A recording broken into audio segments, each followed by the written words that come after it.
प्रियंका गांधी के जो ये 6 वादे हैं, जो 6 प्रतिज्ञाएं जो हैं, ये हम देख रहे हैं, खासकर महिलाओं से लेकर के खेती किसानी तक और बेरोजगारों के लिए 20 लाख रोजगार तक की बात, संविदा नियुक्ति की बात, बिजली बिल हाफ और कोरोना काल का बिजली बिल साफ, ये तमाम बातें, कर्जा माफ, ये सब कुछ है। एक जो ज़रूरत की जो चीज़ें होती हैं बेसिक नीड्स में, वो तमाम चीज़ें यहाँ दिखाई दे रही हैं। दूसरी तरफ आप लगातार पिछले दिनों योगी आदित्यनाथ और उनकी टीम, उनकी पार्टी के अन्य दूसरे जो बड़े नेता हैं, उनके भाषण भी सुन रहे होंगे। वो एक इस पूरे चुनाव को एक दूसरे प्लेटफॉर्म पर ले जाना चाहते हैं, ऐसा साफ दिखाई दे रहा है, जिसमें साफ है कि राम मंदिर का मसला, जिसके बिना बीजेपी का कोई भी चुनाव अभी तक अधूरा रहा माना जा सकता है। 370 का बेड़ा पार कर लिए, अब राम मंदिर का मसला है और उसको अभी भी सामने ला करके रखने की कोशिश लगातार। और दूसरी बात, कानून व्यवस्था को लेकर के जो लगातार दावे करते रहे हैं योगी आदित्यनाथ, और उनके दावे में हामी भरने के लिए बीच बीच में प्रधानमंत्री नरेंद्र मोदी जब पहुंचते हैं उत्तर प्रदेश, तो वो भी कहते हैं कि यहाँ पर पहले माफिया राज था, अब नहीं है। तो ये दो चीज़ें अलग अलग हैं। एक तरफ बेसिक जो बातें हैं जो कांग्रेस लेकर के आई है, बहुत पहले लेकर के आ गई है, जो कि हम लोग देखते रहे हैं कि चुनाव की आखिरी घड़ी में लोग अपनी प्रतिज्ञाएं, अपने संकल्प पत्र, अपना और घोषणा पत्र लेके आते हैं, ये 3-4 महीना पहले। तो ये दोनों को अगर तराजू पर तौला जाए तो किसे कहाँ आप पाएंगे, ये ज़रा समझाइए, जरा समझना चाहता हूँ। और उसके साथ साथ जिस स्टाइल में प्रियंका गांधी अभी प्रचार प्रसार और उत्तर प्रदेश की कमान संभाली हुई हैं, उससे क्या लगता है कि कांग्रेस आगे निकल पाएगी? शुक्रिया। 4-5 बातें हैं, एक एक करके मैं चलूंगा। सबसे पहले आखिरी बात से शुरू करूंगा जो आपने कही कि प्रियंका गांधी जो स्टाइल में है, मेरे ख्याल से कोई ना कोई तो उस स्टाइल में आता ही, प्रियंका आती या कोई और, जब वो ये प्रत्यक्ष देखे कि पूरे सूबे के हालात बिल्कुल बिगड़ चुके। ये जो स्टाइल दिख रहा है, ये स्टाइल नहीं, मेरे ख्याल से ये अंदर से निकलने वाली हर उस व्यक्ति की आवाज जो उत्तर प्रदेश में इसलिए नहीं बोल पा रहा है क्योंकि भगवा झंडा दिखा के एक डर बनाया जाता है, जो मेरे अधिकांश लोगों में है नहीं, और कुछ लोग बातें अपनी सामने रखते हैं। दूसरी बात इन प्रतिज्ञाओं की, ये प्रतिज्ञा तो सरकारों को करनी चाहिए कि हम आज जब मुख्यमंत्री की कुर्सी या मंत्री की कुर्सी संभालेंगे, उस दिन हम इस तरीके की प्रतिज्ञाओं का पालन करेंगे, जहां महिलाएं, बच्चे, आम इंसान, गरीब, बिजनेसमैन, किसान, सबकी देखभाल करेंगे। मेरे ख्याल से ये प्रतिज्ञाएं चुनाव से पहले नहीं, जनरली चुनाव के बाद जब मंत्री पद संभाला जाए तब लेनी चाहिए। ये मेरे ख्याल से सुधार लाने की भी आवश्यकता है कि आप जो शपथ विधि लेते हैं उसमें ये प्रतिज्ञाएं लें। तीसरी बात, ये प्रतिज्ञाएं क्यों हैं, क्यों प्रियंका या कांग्रेस को आज ये प्रतिज्ञाएं लेनी पड़ी? कोरोना काल से शुरू करता हूं। कोरोना में बहुत कुछ अंत भी हो गया, इतनी जिंदगी चली गई, इतने लोग परेशान हुए, सब जानते हैं। लापरवाही, प्रशासन की लापरवाही से ज्यादा हुआ। जहां आपके पास सुविधाएं नहीं हो तो प्रशासन लथड़ बथड़ हो जाता है। तो ये तो काम प्रशासन का। इतनी मृत्यु हो जाने के बाद, इतना हंगामा हो जाने के बाद भी मान लीजिए कि योगी आदित्यनाथ या नरेंद्र मोदी जी ऐसे हैं, ऐसे बात करते हैं कि कुछ हुआ ही नहीं, उन्होंने तो बहुत अच्छा काम किया, कोई ऑक्सीजन की बात करेगा जेल में डाल देंगे। ऐसे शब्दों का इस्तेमाल, ऐसी धारणाएं रखना, लोगों के प्रति इस तरीके की बातें करना ही बताता है कि ये आपका फेलियर।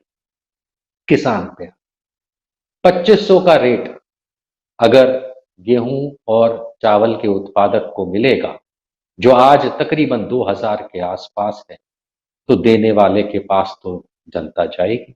अगर गन्ना जो आज की तारीख में बढ़ाने के बाद 340 है, उसका अगर 400 का दाम मिलेगा क्विंटल पे, तो जाएगी जनता, क्यों नहीं जाएगी? अगर योगी आदित्यनाथ जी ने 4.5 वर्षों में ये किसानों का ध्यान रखा होता, तो आज ये प्रतिज्ञा लेने की आवश्यकता भी नहीं पड़ती।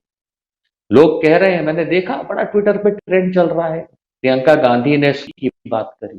2017 में अमित शाह लैपटॉप की बात कर रहे थे, तो सारे के सारे छात्रों को मुफ्त में बिना बायस के लैपटॉप्स देना चाहते थे, तो क्या वो रिश्वत नहीं थी?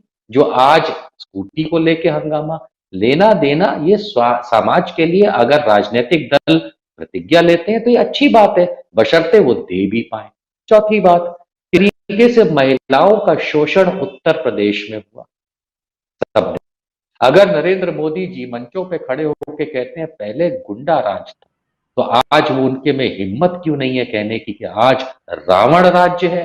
क्योंकि हकीकत मानिए, महिलाओं को सबसे ज्यादा प्रताड़ित प्रशासन और राजनेता करते हैं, ये दिख के आ रहा है उत्तर प्रदेश में। पांचवी बात, आपने ये बात छेड़ी इसलिए मैं कह रहा हूं कि राम मंदिर राम मंदिर राम, कौन राम मंदिर? सुप्रीम कोर्ट में मामला वर्षों तक लंबित रहा।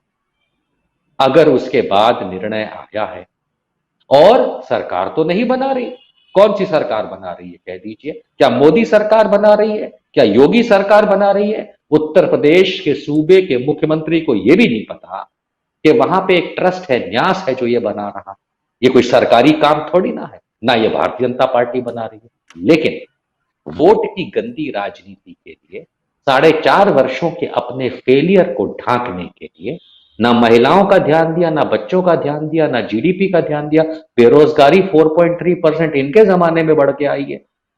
जिस तरीके से पूरे सूबे के अंदर लॉ एंड ऑर्डर चरमरा गया है, खत्म हो गया, गुंडा राज था, तो मैं कहता हूं आज रावण राज हो चुका है।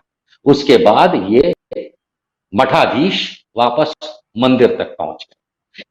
मुल्ला की दौड़ मस्जिद तक, योगी की दौड़ मंदिर तक। लेकिन जैसे मुल्ला की दौड़ मस्जिद तक कहावत बन के रह गई है, वैसे योगी की दौड़ मंदिर तक कहावत क्यों बनेगी, इसका मैं आधे मिनट में आपको ब्यौरा देता हूं। 1980 में बनी भारतीय जनता पार्टी, उस दिन से लेके आज 2021 तक 41 सालों तक राम और राम मंदिर का इस्तेमाल वोट खींचने में करती आई। 1980 से लेके आज 2021 41 वर्षों में कितनी बार भारतीय जनता पार्टी की सरकार यूपी में बनी? कितनी बार बनी? चलिए छोड़ दीजिए 1980, 19 जब बाबरी मस्जिद ढहाई गई, तब से लेकर के आज तक 30 वर्ष के अंदाजन समय हो गया है। कितनी बार उत्तर प्रदेश में बनी? ये इस समय योगी आदित्यनाथ भारतीय पार्टी की सरकार 4.5 साल, इससे पहले अखिलेश की 5 साल, उससे माया की 5 साल, उससे पहले मुलायम की 5 साल। कहां राम मंदिर का जुमला, कहां थे श्री राम जो इन बार में? क्योंकि श्री राम और राम मंदिर की वजह से उत्तर प्रदेश का चुनाव नहीं जीता जाता, ये वहम है। एंटी इनकम्बेंसी बहुत बड़ा रोल प्ले करती है। याद करिए, अखिलेश की सरकार पूर्ण बहुमत से थी, माया की सरकार पूर्ण बहुमत से थी, आज भारतीय की सरकार पूर्ण बहुमत से है। ऐसा कैसा सूबा? 23 करोड़ लोग, 14 करोड़ से ज्यादा वोटर और एक दिशा में चल देते हैं, क्योंकि इनकम्बेंसी, जब सरकारें उस तरह से काम नहीं पाती जैसी इच्छाएं होती हैं लोगों की, तो पूरा का पूरा सुपड़ा साफ उत्तर प्रदेश पिछले 20 सालों से कर रहा है।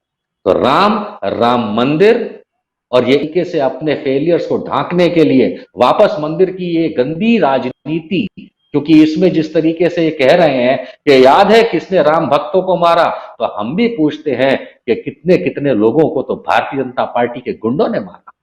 लेकिन नहीं, इस भाषा से अब कुछ नहीं होगा। ये डूबते सूरज और मरती हुई चिड़िया के फड़फड़ाते हुए पंख हैं भारतीय जनता पार्टी। क्योंकि आज मैं आपको ये साबित कर सकता हूं कि उत्तर प्रदेश में आने वाले 2022 के चुनाव में रंजन साहब, अभी तक भारतीय जनता पार्टी ने यह निर्णय नहीं लिया है कि मुख्यमंत्री पद का दावेदार कौन होगा। कौन होगा? भाग भाग के मोदी, शाह और नड्डा के पास योगी जी इसलिए गए थे क्योंकि केशव प्रसाद मौर्य के साथ झगड़ा चल रहा। वो आज तक स्वतंत्र देव सिंह कहते फिर रहे कि हम तो योगी जी की छत्र छाया में लड़े। मोदी जी कहते हैं योगी जी एक शब्द नहीं उच्चार पा रहे कि उनका मुख्यमंत्री पद का दावेदार कौन होगा। ये शब्द नहीं बोल पा रहे हैं क्योंकि स्वामी प्रकाश मौर्य ने और केशव प्रसाद मौर्य ने अपनी उंगली टेढ़ी कर दी। ऐसे में आप राम मंदिर तक जाइए या आप गोरखनाथ मठ पहुंच जाइए, भारतीय जनता पार्टी के जितने सरकार में रहते गलत फैसले, गलत नीतियां और कोट अनकोट कुकर्म, जिसकी वजह से उत्तर प्रदेश की आज ये दशा हुई है, प्रियंका गांधी, अखिलेश और माया, ये 4 कॉर्नर फाइट करके भारतीय जनता पार्टी को 2012 की परिस्थिति